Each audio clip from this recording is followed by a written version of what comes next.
yeah. Okay, boa tarde. I'll just do some talking in the beginning.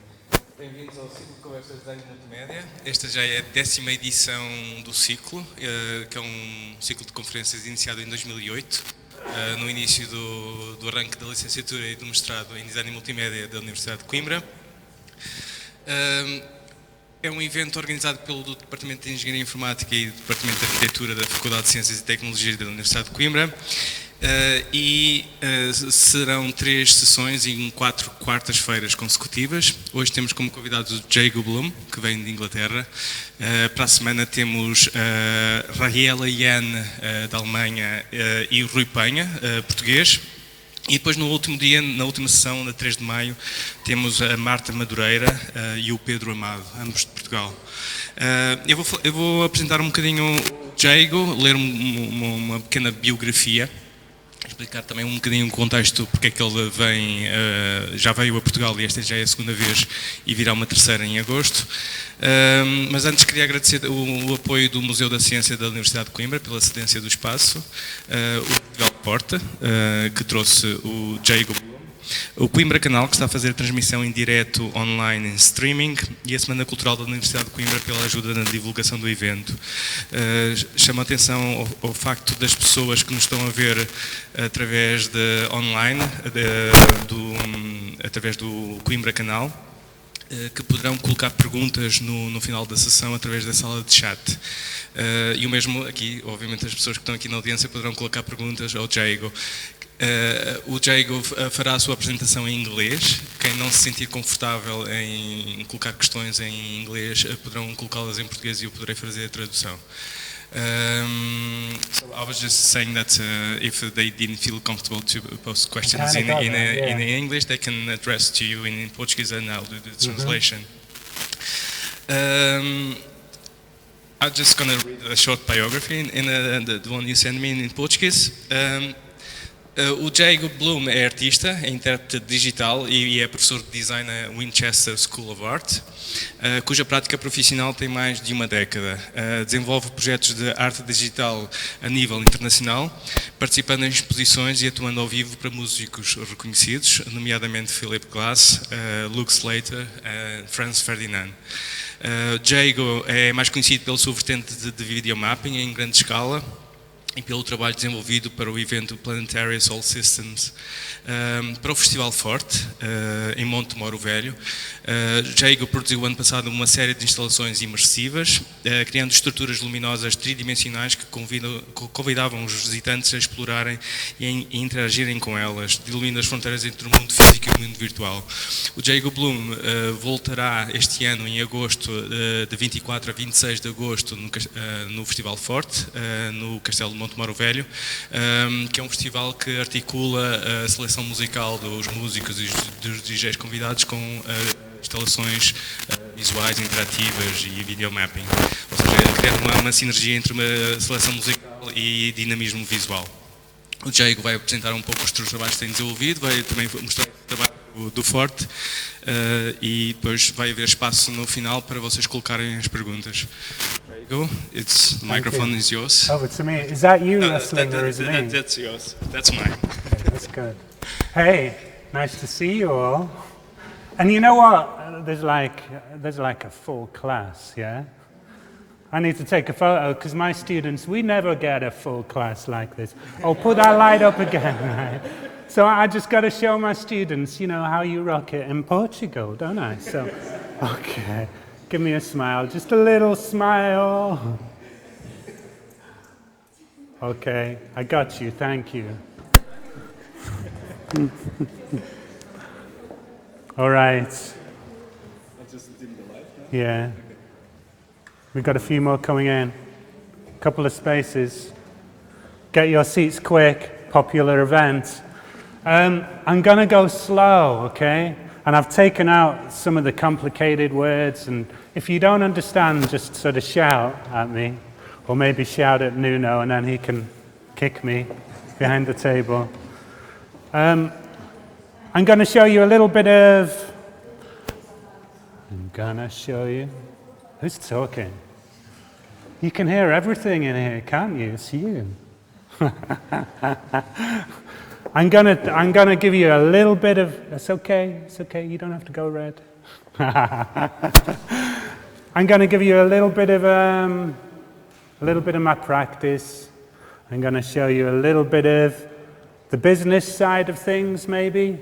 I'm gonna show you a little bit of theory, because I know you students need to understand stuff, yeah? So we've got to get serious. Got to do some serious shit every now and then as students. So it'll all be mixed up like that. And I've got slides from lots of different projects, so they don't really fit together, but we'll go with it and we'll see how it works, yeah? Has anyone seen these 4 letters together before? D-I-W-O. Have you ever seen those 4 words, those 4 letters? Anyone know what it means? Well, it's a phrase that's been thrown around the design world, and that's D-I-W-O. And what it means is do it with others, yeah? As opposed to doing it yourself, it's about doing it with others. And it reminds us to continually contribute and collaborate with one another. And it also reminds us that through being social and through engaging with our practice and others, through involving others in our process, that our projects, they have a chance of becoming much more important and more meaningful. And as designers, we need to make our projects more meaningful. I arrived at design from a background of fine art, and one of the main reasons that I enjoy working with design is that I believe design is fundamentally social, whereas art is kind of personal in a way. So I see my art as personal, I see my design as social, and I think the way that I sort of relate to that represents the way that I relate to my practice, and in a way, understanding that difference helps me to engage with others a little bit more clearly. Who knows this artist? Big British guy from North, David Hockney. So we've got the design world saying, do it with others. And we've got the leading spokesperson of the British art world saying, I did it all myself. In his last show, he proclaimed, I did it all myself. And that's really interesting. You know, I love his work, and I love what he's done for the world of British art. But I also find this diverse approach to practice really intriguing. And in some ways, that's through understanding the 2 disciplines and how they work together, it helps you to reach better places with your own practice as well. 1 second, sorry. What? Things just clicking up. Is this image still up? Yeah, good. Okay. Anyone heard this before? In the particular lies the universal. How do you say that in Portuguese? Can't hear you. Nuno, no one's talking. How do I say it in Portuguese? Oh, it's too difficult, isn't it? Right. Can you sort of get what it means? Yeah? James Joyce. Who's heard of James Joyce, the Irish writer? Anyone heard of James Joyce? He wrote a book called Ulysses. Fantastic big book. And he put it right when he was speaking about his book, The Dubliners. So he wrote a book called The Dubliners. And what he said is, if I can speak about my people well, I can speak to the whole world. And he did, and it's right. And in a way, that's what he's saying. And in a way, what he's saying is, here all there is here, right now. And all that's important is what you're doing right now. And that's about being particular with the universe, and that's about making work that relates to the moment, relates to the people who you're around, supporting one another as well. So, coming to university is all about getting somewhere, yeah? It's about learning, and it's about improving skills, but it's also much more about all of you lot, really. It's about you, it's about you. And I think that's what really matters. And your time in education is so much more important than just learning. It's about making relationships, and it's about making friends.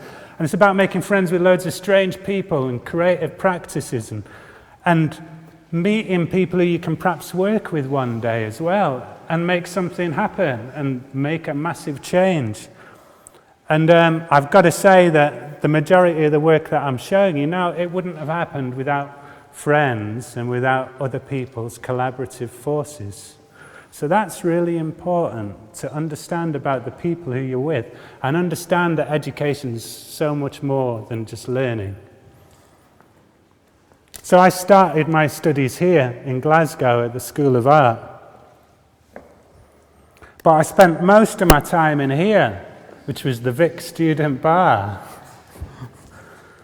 And that's what became of my sort of artistic career as well, being part of a creative scene in Glasgow, and Glasgow's in Scotland.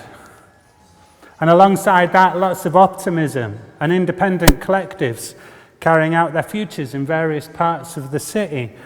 And people were setting up galleries in living rooms, and collectives were arriving out of nowhere and they were taking over empty spaces, and we'd have galleries and they'd start in one week and then they'd disappear the next. But it was creative and it became a city of culture, and it was a really exciting time. And there was a lot to get involved with, and we were all either artists, designers, VJs, musicians. And some of us decided to look for somewhere so we could create something, so we could create a scene. And we found a derelict building in the city centre, and we got it, and we turned it into our base, and we called it the Chateau. And this is us in the Sunday Times. I'm in there somewhere. So we stripped it bare, and we kicked out the pigeons. You know what pigeons are? Them little grey fuckers, yeah? And we took ownership, and it was really unsafe, and we didn't have any license as such. But we were all dedicated to creating a scene, and the top floor was rented out by a band that played at our events and held parties, and quickly they made a name for themselves, and they were Franz Ferdinand. And it was around that time, around 2004, I started a long-term collaboration with them, and I started creating visuals for them at their parties. And at first it was for the back room of pubs. And then it became bigger venues like Heaven in London and Brixton Academy. And then it became like the world tour as well, and the Pyramid Stage in Glastonbury. So creating lots of stuff for people who you just happen to be around, kicking about, having fun.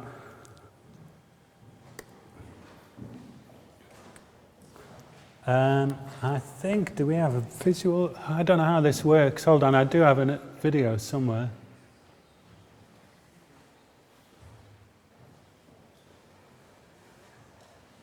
One second, I need to figure out how to use this thing.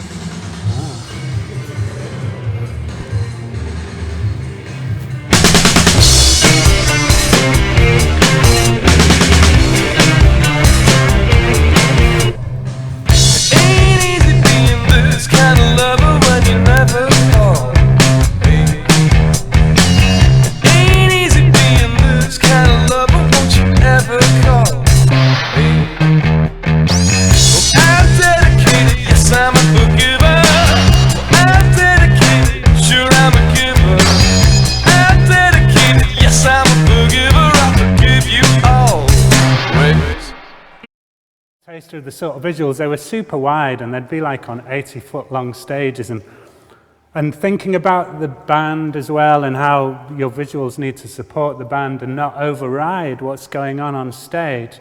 I sort of worked within this kind of triangular shape which drew the attention to the center of the space as well.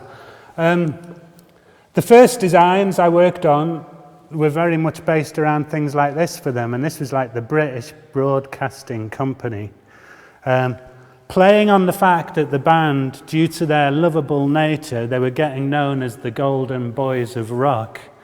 They were the kinds of rockers that you could take home to meet your mum. And alongside that,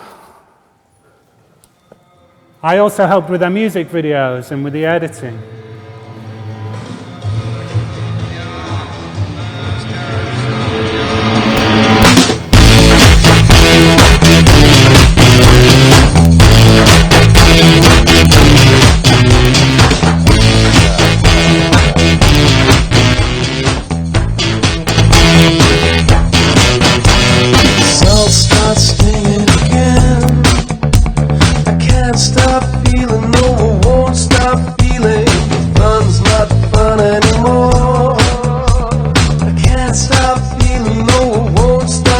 feeling. You leave me here on my own. You leave me here on the floor. You can't feel it. You can't feel it. You can't feel it. You can't feel anymore. Feel anymore. Feel anymore. Feel anymore. A lot of you, you're doing multimedia, aren't you? And you can really get involved in the sort of synchronization of beats and sounds. And I think that's what's drawn me into the world of performance, really, as well. So another event that was alongside this in Glasgow was a club called Death Disco. And this was a monthly event in which we had complete control over the club. And we had complete control over the marketing strategy as well. And the audience were really, really special. And they put a lot of time into getting dressed up for the night. So I started inviting them backstage, and I started inviting them into our studios. And we started turning the audience into the promotion material as well. So I supported the photography, and I was responsible for the filming and the art directing, which later became looping videos, which we would perform on the night in the clubs. No one was trained. They weren't models, they were just characters from the audience. We worked with fashion and makeup assistants and a green screen to make the content come alive. So there was a cyclical process going on. The audience becomes the face of the club. They bring their friends because they want to show off, and the club gets bigger, and then we find more people to work with. So it created a really interesting scene. And it was a total success, and we ended up winning the best marketing strategy of the year without even trying to, really, beating off lots of Scottish galleries and other big names. And this is the kind of video that resulted out of it. Let me get back, sorry.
What we were creating for the publicity and print, we were making live in the club with the VJ equipment.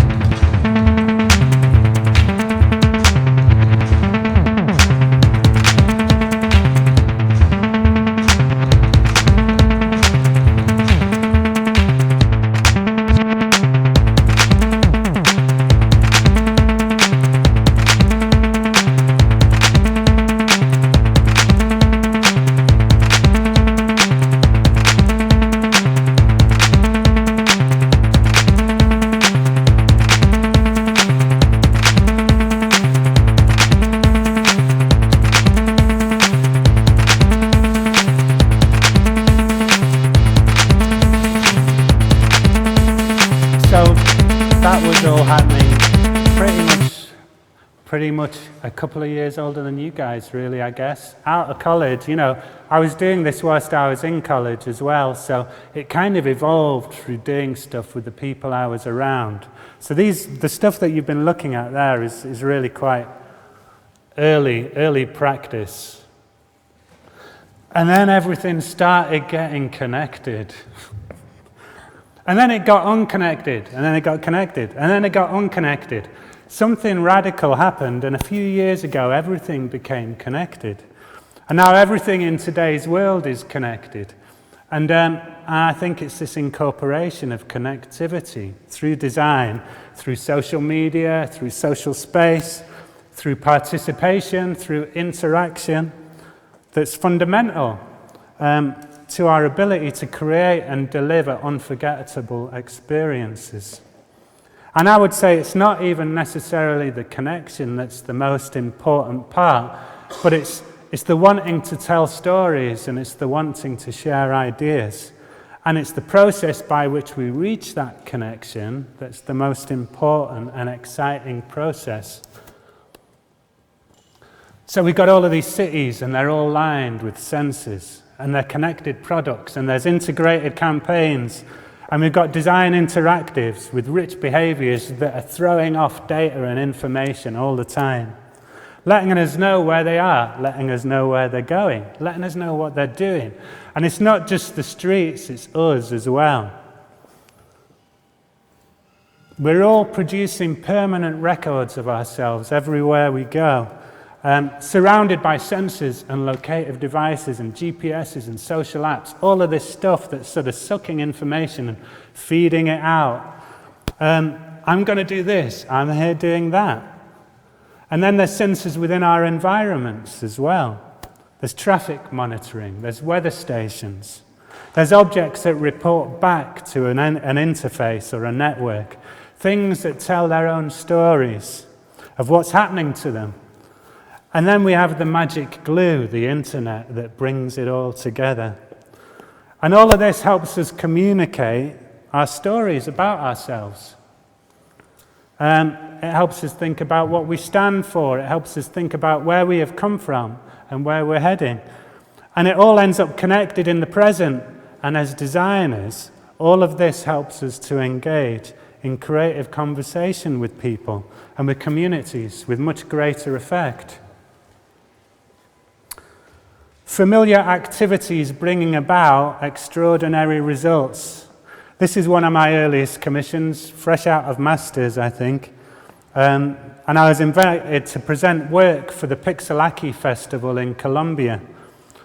What I made was basically a set of hacked MIDI maracas, an 8-bit Latino percussive audio-visual instrument with which players could interact with and create and loop and mix the Aztec and Mayan imagery alongside my South American road trip.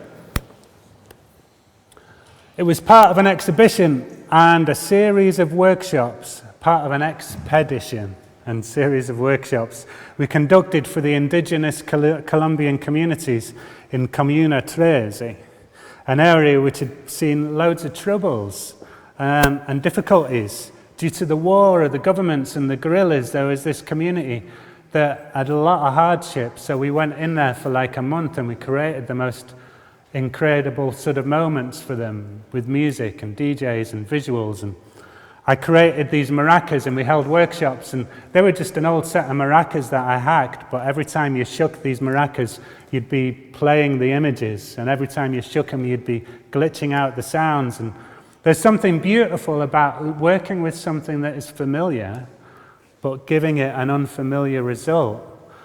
These people who picked it up, they knew it. It's part of their blood. It's part of their lifeline.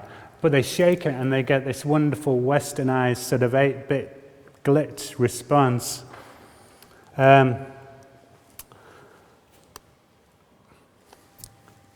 Something about this sort of statement as well. That's an old futurist statement. You might have heard of the futurists in your art history class. So how do we make digital encounters more familiar and more understandable? How do we make it more approachable to people? How to lead an audience to explore the digital and the public space? The bio and the techno.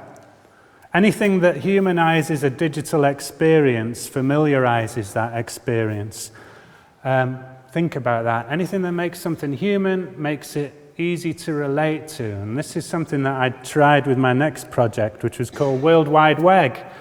And this was another early one. And this was created for a show called New Directions in Scottish Digital Culture. And what it did, it connected a low-budget breakfast bar in a gallery 60 miles away to the frenetic, that's a good word, that's like energy that goes like this, to the sort of frenetic activities of chickens on a farm, in a community farm, 60 miles away. Two activities, we understand, we've got a breakfast bar, we've got chickens, but widely separated, but connected, again, with that glue, that magic glue, the internet. An egg gets laid on the farm, and it returns a free slice of toast to a web-enabled toaster in the gallery. Each peck by the hens on a tin of feed, and sensors skip and play. So the chickens were controlling the disco, and this is a little bit of an edit of the disco.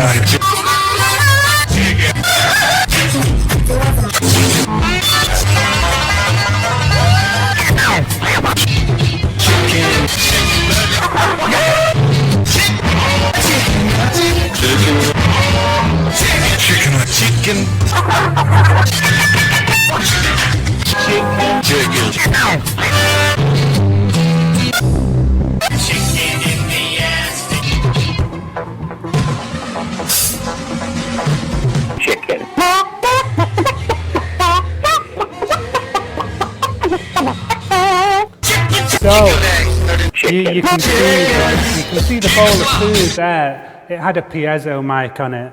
It was connected to the internet. Every time they pecked on the bowl, they would skip the track in an iTunes playlist. It was through PHP. Back in the day when you needed to know your programmers, big guys, sort of strange-looking folk who you could introduce into your work, who would make these things happen.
We got together in a college called Black Mountain College, yeah?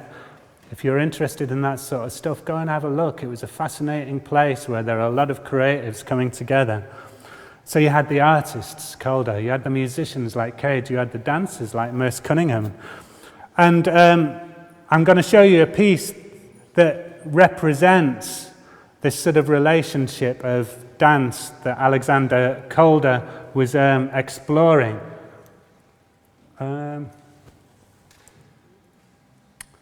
1 second, Roy.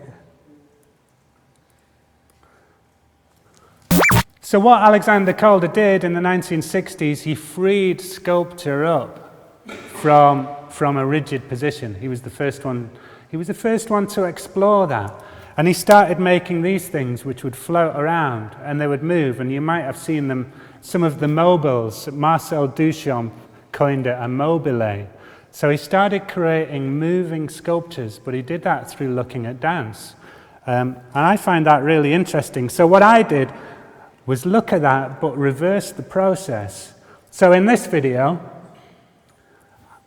In this video, I was interested in reversing the concept, and rather than using the dancers' movements in motion, I chose to replace the structure back upon the dancers. So the dancers were imposed in this modernist structure.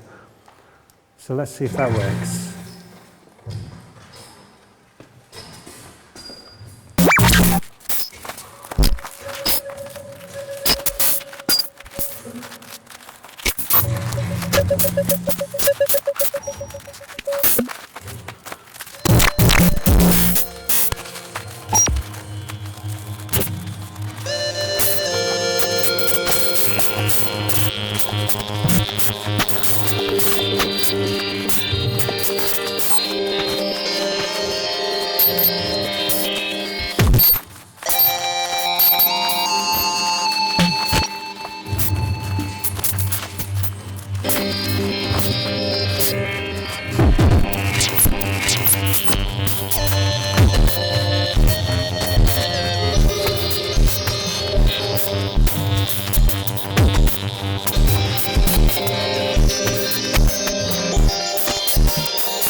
So you can see that the movement was carefully choreographed, and it was choreographed in 3 different spaces, and those 3 spaces were thought about as well. So you had the green screen of the TV studio where the artificial seeps in.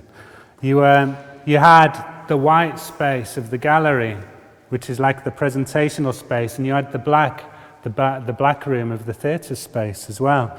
And what you can see in this image is directly off stage, where the camera sits, is a life-size projector, and it was the projection of the original Alexander Calder artwork, so you can see it on the small screen in there. And it's superimposed with the activities that are taking place on the stage. So the dancers would move from position to position, and they'd fix themselves within the structure. And this is why you get all of those sorts of interesting overlaps happening with the space and with the forms in the movie. This is part of a series that I worked on about early arcade game instrumentals, but they were rescored and they were performed alongside a voice lab orchestra in London. And this is about exploring broken narrative now, and it's about how narrative is not linear anymore, is it? It's eroded, it's looped, it's fractured, it's displaced, and this was presented as an interactive art game with an interface that let you glitch it. But I'm going to show you the original unadulterated version because I still like that. But bear in mind, this was played within a game that allowed people to break up the timeline and the narrative. And perhaps we can play it later on in the workshop. Let's see.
They'd be broken up within the machine, and you'd be able to glitch it and play around with the syncs and the beats and the signatures of it, the timing.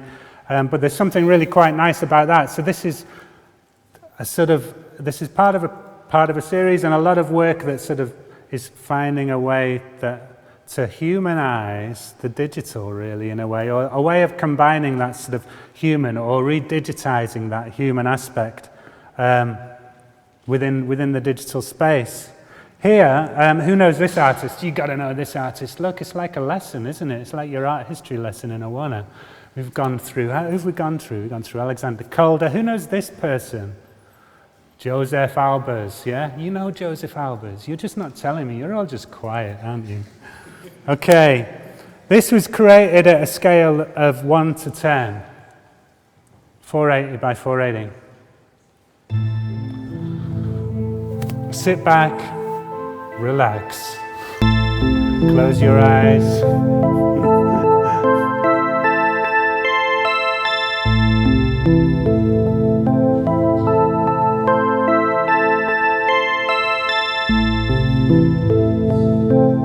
So this was using all the major colour combinations of Joseph Albers' homage to a square.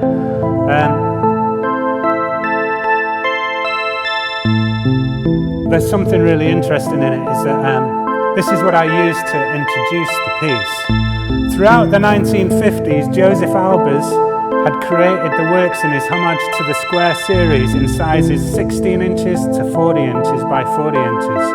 When asked by a leading critic on a visit to his Connecticut studio, Professor Albers, in 1962, he suddenly began to work in the size of 48 by 48, and I wondered if there was a reaction. This was a reaction from you moving from Europe to the vaster scale of life in America, or in fact to the American attempt to conquer space and reach larger dimensions. And Albers looked at him and said, "Young man, that was the year we got a bigger wagon." So isn't that fun? You know, he's doing it because it's a wagon, it's not any other reason. And I think something's really quite interesting in that, and something that I find beautiful and funny, is that sometimes we're looking for reasons that are big and meaningful, and most of the time there aren't any. And I thought it'd be a great starting piece for a work of art. And this aesthetic also fits nicely with my nostalgia for loading screens as well, of the old computers that I was brought up with, Spectrum 48s, Commodore 64s, all of these old sort of computers that, if you ever remember playing them, or if you ever had the chance to play them, you had to sit through 4 or 5 minutes of loading screens that looked a little bit like this, until the game was finally loaded from cassette. This is the keyboard that I created the arpeggio sequence on. And it's actually a famous one of only 10 in the world. And owned by the British rock band Metronomy. Don't know, you might have heard of Metronomy. And it was also used on a soundtrack for Close Encounters.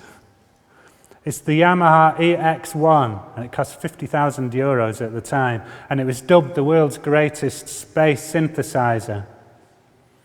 You know, it's important that you connect with the history of your mediums, or of the materials, or of the technology, because this can lead you into new directions. So think about all of those elements. You know, I find the history of all of these sort of things, they become part of your work. And that I sort of call reverence or reference. Reverence, to revere something, or reference, to relate to something. The presentation of works is something that always needs to be considered. Albers' Time Tunnel, that last piece is what it was called. It's intended for viewing on a video monitor only. And I like that because televisions shoot these RGB pixels out into your retinas, intense colours. And I believe that when I present it in that context, when I present it on a TV monitor, it fits it firmly in the world of the history of video art. It's in the context of being video art when it's placed on a video monitor. You remove that and you remove its roots, such as when you're painting. Similarly with painting, each brushstroke on a canvas is reinforced by the history that has gone on in all other paintings. Now, you can choose to react against that, or you can choose to accept it. And I think when we accept all of that history that's gone on in our traditions, our practice becomes greater and more informed. And, funnily enough, more relevant to what's happening today. This is Pac-Man, or Ouroboros. Let's see if it works.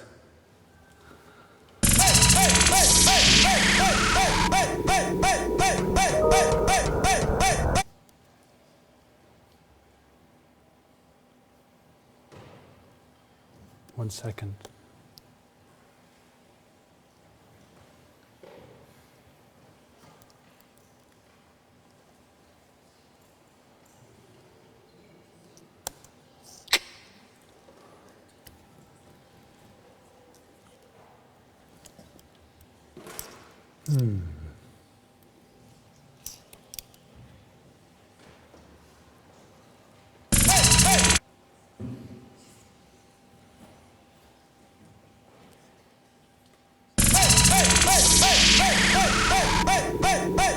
I'm just going to jump out and show you that video, folks, because something's not going on there.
You get the idea?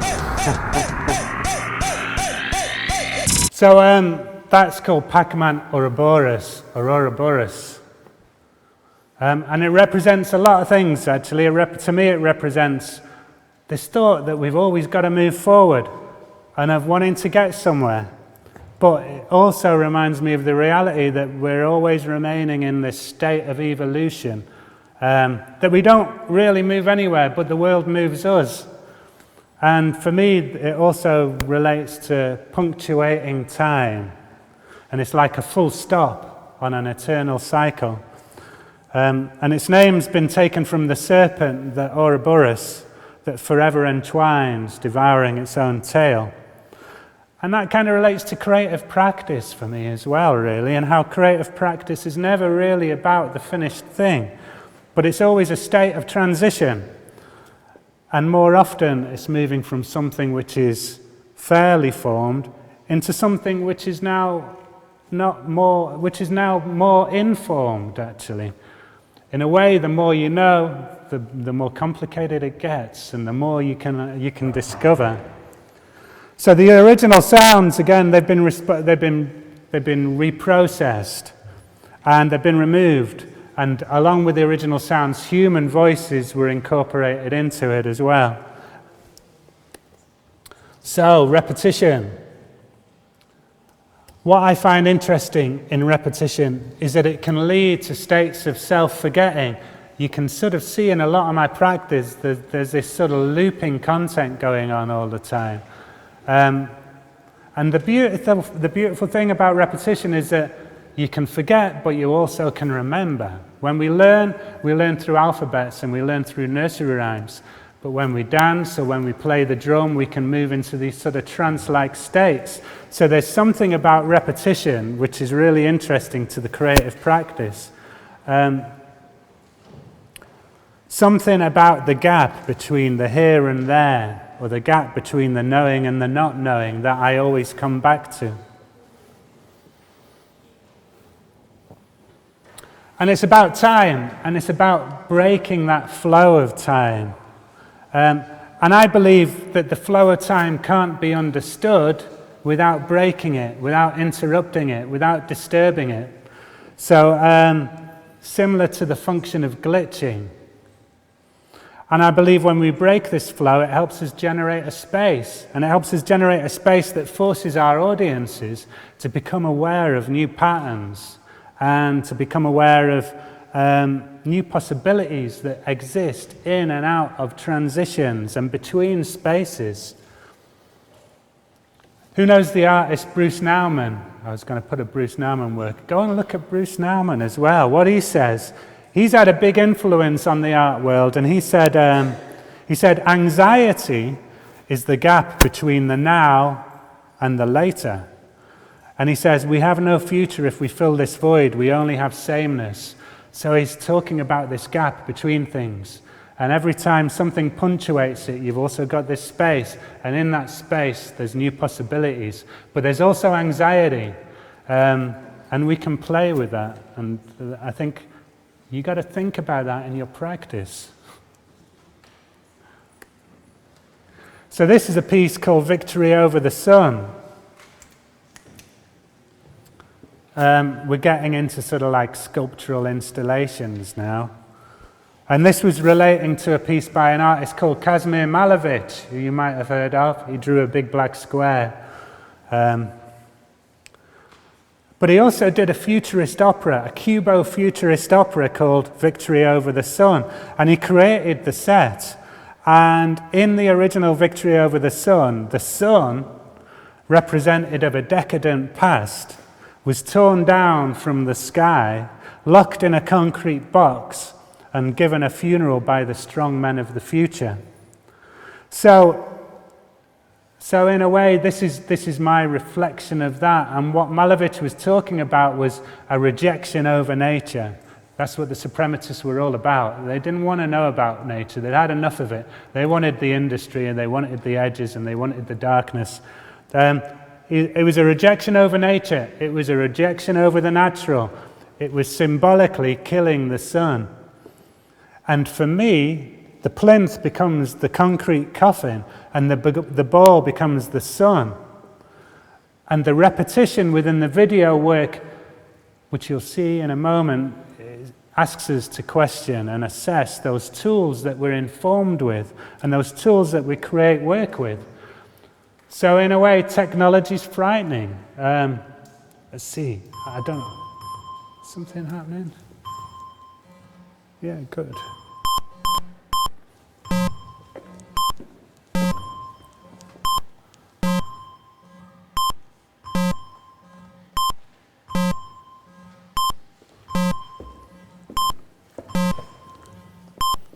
So the ball just bounces on repeat from left to right. I used 3 projectors for this piece and a big space and a gallery. It mimics the arcade game Pong as well in a way. The box changes colours, chosen out of a random of 256, which is the amount possible within any 8-bit colour environment. Alongside that was this work called AAA. AAA uses 4 projections to map this structure. And the title makes direct reference to thoughts of the early American abstract artists. There are a bunch of artists called the AAA artists. And their work explored the concept of projective colour as an image modelled by colour and not by shadow, and with the ability to inflate with shadow as it explores illusion and space. So these were all concerns of people painting. They were doing it on canvases, but I think it really translates well into space with the projected environment and projected image. This one didn't have any sound.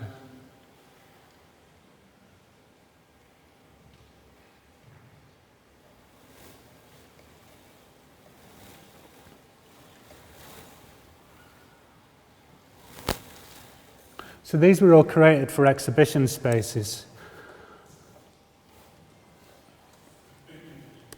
And they were all created in 3D space to begin with as well. And they were created in 3D space so that I can max out the dimensions of the gallery, so that I can max out the projector depth of fields as well, so that I can make the biggest structures possible to any given space through the virtual environment. And slowly through the installation period, translate that into the physical, millimetre by millimetre, and that's The beauty of maths is that it works, you know. You can create these big structures in three-dimensional space, and if you've done your maths right, it works. You can translate it out into the real. So, and I also do this for my sort of band work with planetary assault systems. I incorporate the technique into my creative practice as a performer, where I'm responsible for developing and creating mapped constructions, which look a little bit like these.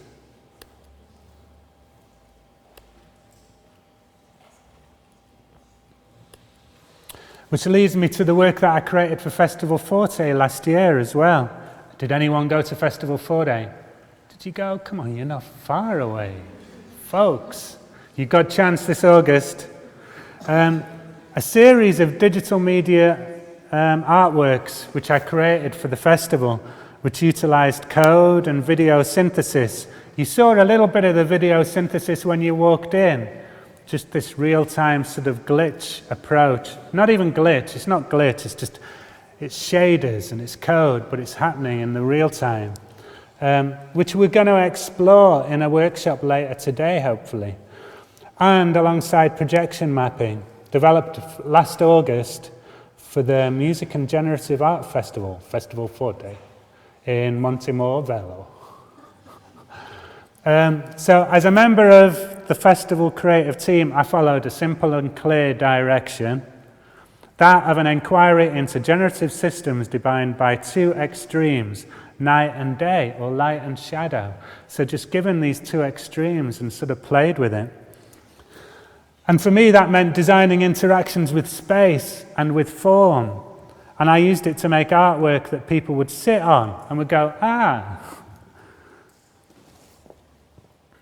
As an artist or a designer, I think what's important is to see those weaknesses in your practice, yeah? And to make them central to your process. Because it's always the problems that we encounter along the way that makes our work the strongest.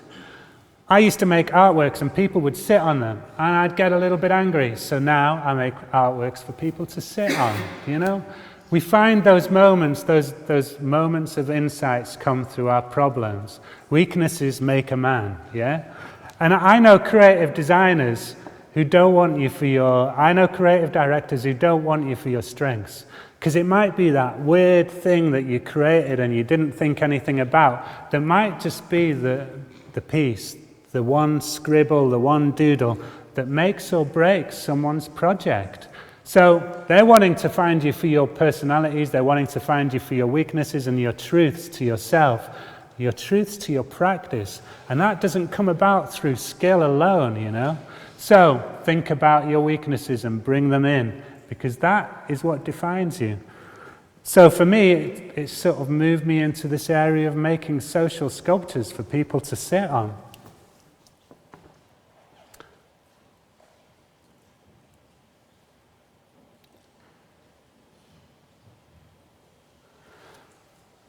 And it's also about celebrating all those weird things that we are walking around the planet, yeah? And it's all about fuck perfection, you know, and just do it.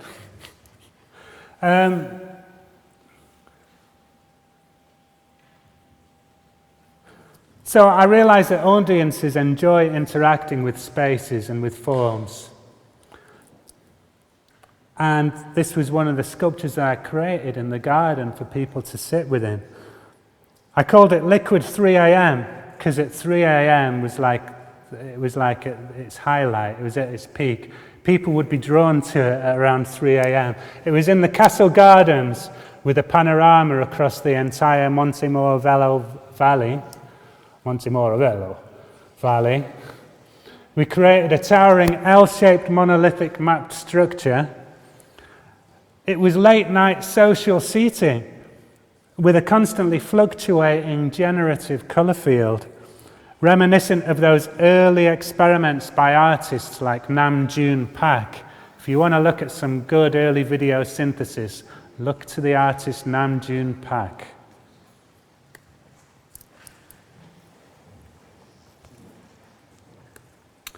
Yeah, you saw a little bit of the video synthesis, didn't you? as you made your way in. This was a piece, let's see if is that a video? Yes. This was a piece I called Get a Life. It was an algo rave dance floor interactive.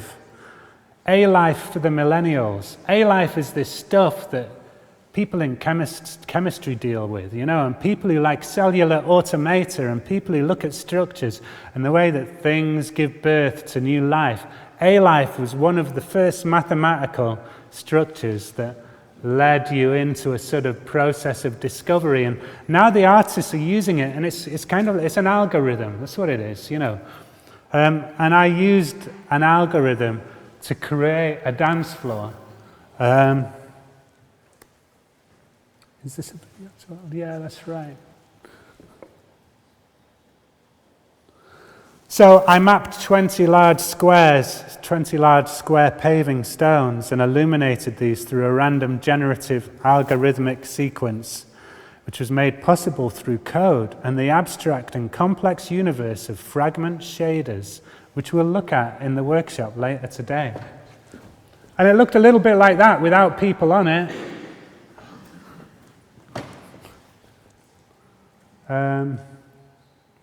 And it looked a little bit like that with people on it, dancing around. I don't think it's got any sound.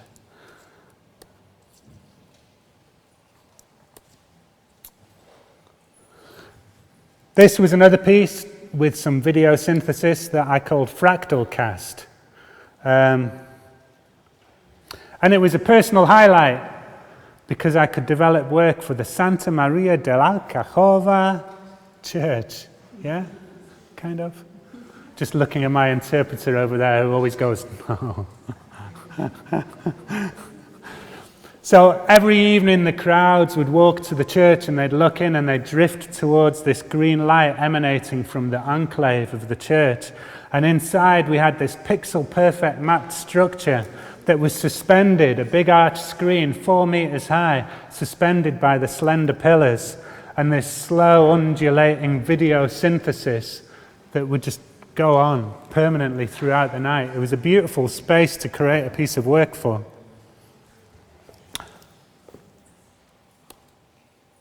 So the festival site is becoming bigger and it's becoming more ambitious with each year, and this year we're going to incorporate some more new elements and new artists, and with this there's going to be opportunities, you know, and we were discussing how we'd like to open it up to students in some sort of a way from the course here at the university to offer you the opportunity to contribute in some way. We're going to be providing a folder of festival assets. We're going to get that to your team leader at some point, to Nuno, and you're going to be able to play with them, and you're going to be able to make short loops, or you might want to make a generative web space that relates to it in some way. And we're going to shortlist, and then we'll find a way of showcasing the best ones as well. We'll showcase the ones that we think best represents the energy and the spirit of the festival. Ideas are still being discussed, and we're going to launch the opportunity shortly, but it's all very exciting.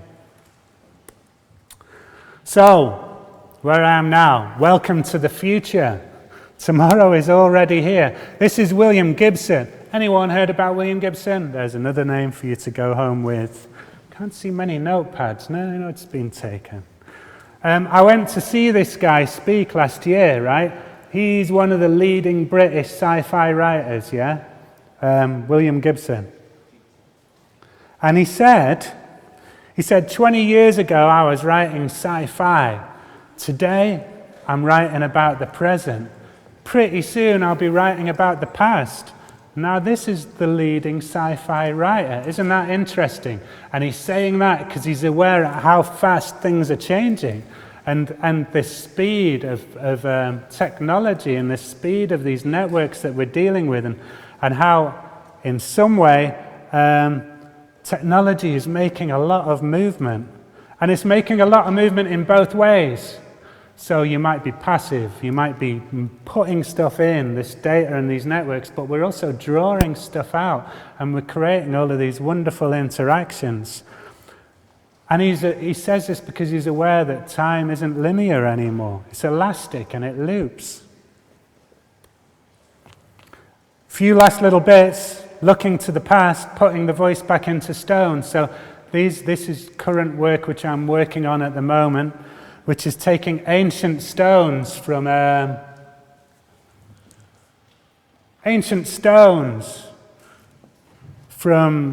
Britain, and creating photogrammetry of these stones by going around them and creating 3D shapes, which then I can loop.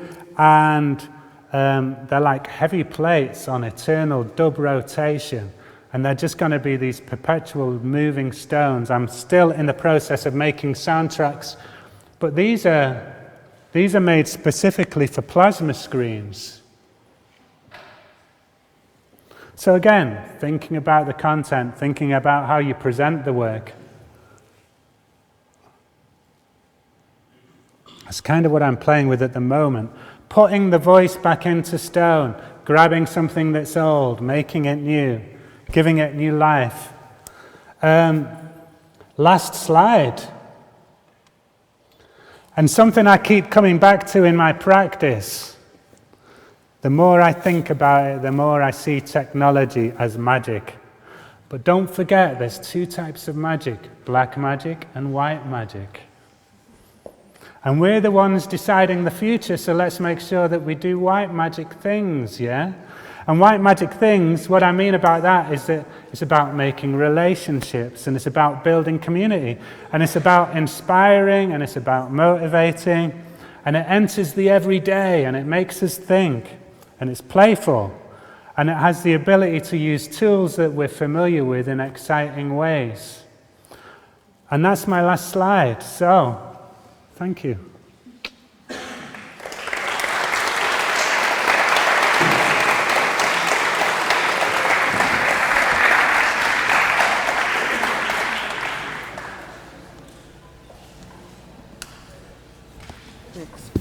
Thank you.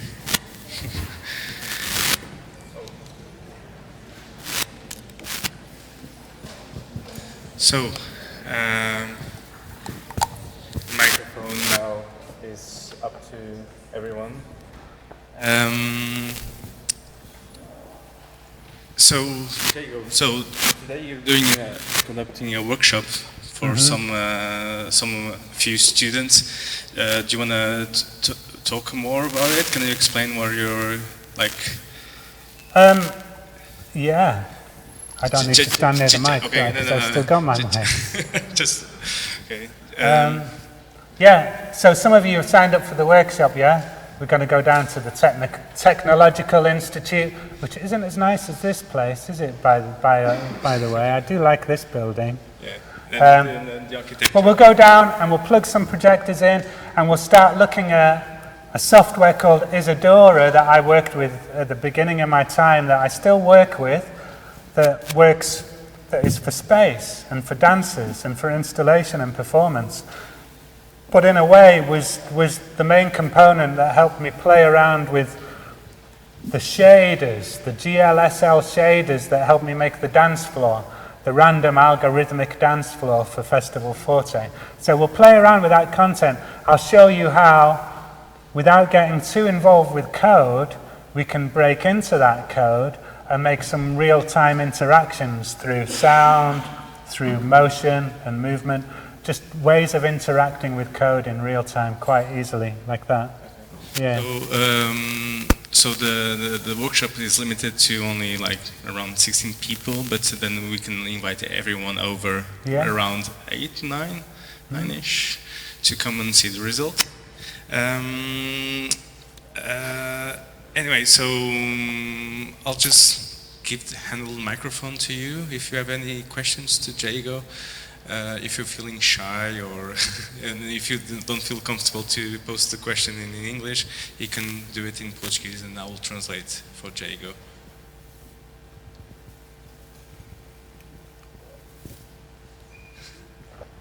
You were very clear. It's okay. Or they didn't understand at Yeah. all. You Joking. can find me in the sun. Yeah, I'll be in the coffee shop, and we can talk there if you like. You know, a little bit more informal.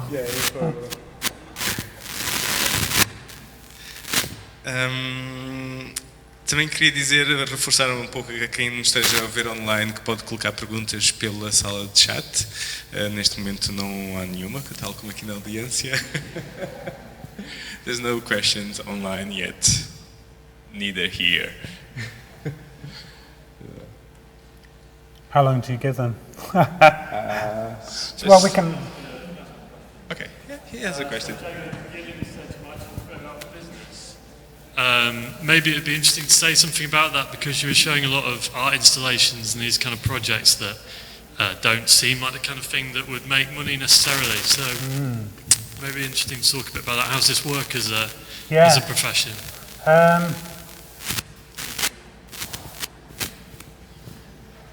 The echoey room.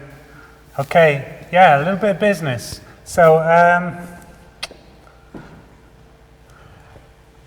in the UK, we have a big connection with the London design agencies, because we live close to London, where my students are and where the school is. And there are agents who come in and they say, there are agents who make books for clients, but before they're making a book for a client, they'll make a video, and they'll go into the client's office and they'll press a button and say, this is the book that we're going to make for you. So they're using that digital media to present work that is physical as well, you know. So it's really important to understand how the medium of moving image can help you articulate your ideas and communicate your ideas. I could show you some of the videos that I create as concepts. So before we create pieces of work, we have to articulate our ideas. Now, this is something that you could think about as part of your business practice, is how do you communicate your ideas.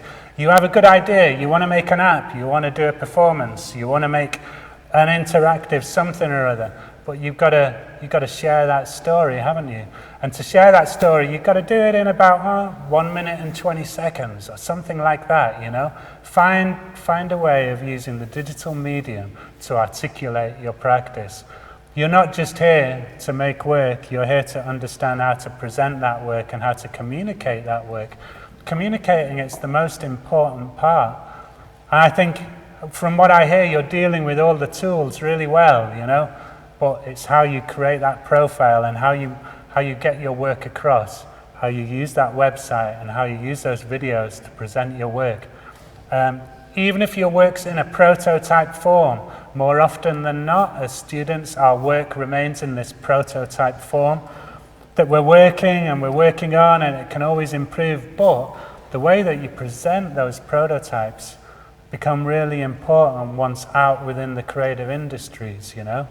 You're not going to go into a studio with some crazy boxes of prototypes, but if you could go in with a video which you can press, or a website that explains it clearly, then you're coming across professionally as well. When it comes to the music videos, that's all about the pitch. We call it a pitch. I don't know what you call it. Yeah, so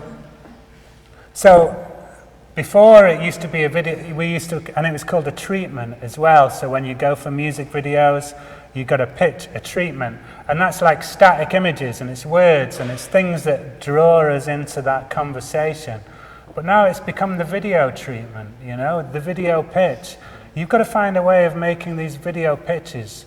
You present your problem, you present your solution, you give us some examples, you make it fun, and you know, and that's what sells really. So it's really important to do things like that. Even if you're making two-dimensional static stuff, you've got to start using the digital media to articulate those experiences.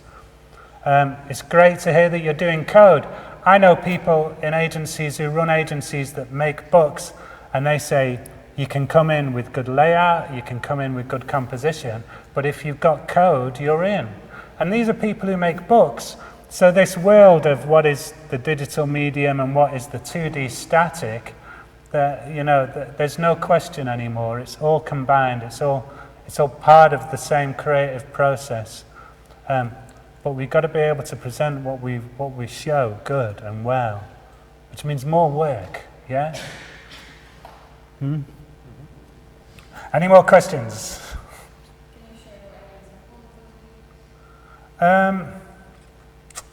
Let's think.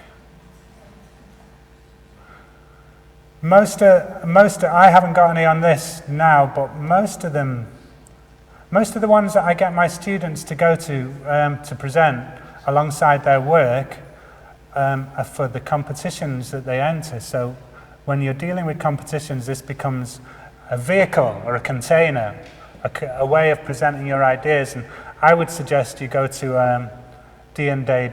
Do you know D and AD? D and ampersand AD. And if you look at the D and AD Design Awards, you will find a lot of motion video treatments that are created by students around the world, actually, which are about helping them articulate their ideas for a creative business audience. Yeah.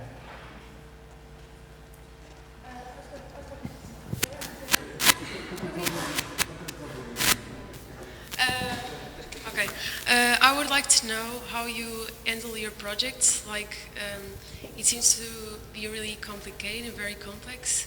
So, How do I end like it? On my back with a beer. Like the process and the steps. Like, if you have an idea, and then do you already know the programs that you are going to use, or? It's really quite exciting, yeah? I don't know if there are any third years at the moment. Are there any third years in here? Any third year, the last year, what are your last years? Third or fourth or fifth? Who's in their final year? Whoop, whoop, one. All the rest are harder work, yeah? Who's in their first year? All right. Feed that brain, yeah? Soak that brain. Third year is an important time around about now. I remember when I was a student as well. So my final year, around about now. Where are you? Yeah, final year. This is where everything starts happening, yeah? And especially in that sort of Easter break before you hit the July when you finish, you know, when real life kicks in. This little moment now is when you can really start getting things going. I'd be out there, I'd be standing, I'd be hungry, I'd be in my shorts, but I'd be standing and I'd be hungry. You know, you really gotta take it for all that you can. And the beautiful thing is, if you work hard and you get to this point, your work starts finishing itself. So that's what you were asking. So in first year, you know, work's kind of fun and messy, you know, and I don't know if it really finishes itself, you know. Sometimes you hit lucky, you know, and it looks good, but by the end, the final year, you want to get to a point where it's starting to finish itself. And now, when I'm creating practice, even if it's like 3 months sort of production and thought process, when I look at those initial ideas and I look at the finished elements, there's a strong relationship, you know, and it goes the way that it needs to go. And I think that just comes about through experience and through that practice of your processes, to a point where the work finishes itself, and that's really exciting. Not to say it's any easier, it's difficult, yeah? It's always difficult being creative, isn't it, you know? But it means that you can understand where you're getting to with it. Yeah? Is your work more planned or more experimental? As in, planned or experimental? I think, yeah, I know. No. Or you just go and experiment? Well, like I say about that reverence or reference, right? So finding things and getting involved in the process of looking and getting involved with the process of inquiry, not knowing where you're going. You know, we shouldn't know where we want to go. You don't know where you want to go, right? You may think you know where you want to go, but when you get there, it's going to be something completely different, really. And that's the enjoyable part of it as well. So the experimental part is what I get out of visual performance. So when I'm on stage with all of these elements, then that gets really exciting as well. So that's where you can really start experimenting when the processes are happening in real time. Yeah. Anyone?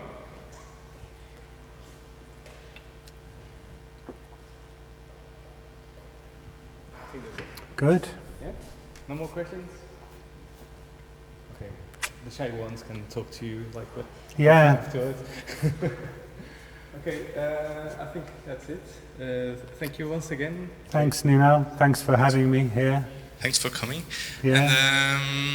E para a semana há mais, às 2h aqui, mais a segunda sessão do Ciclo de Conversas. Obrigado. Thank you.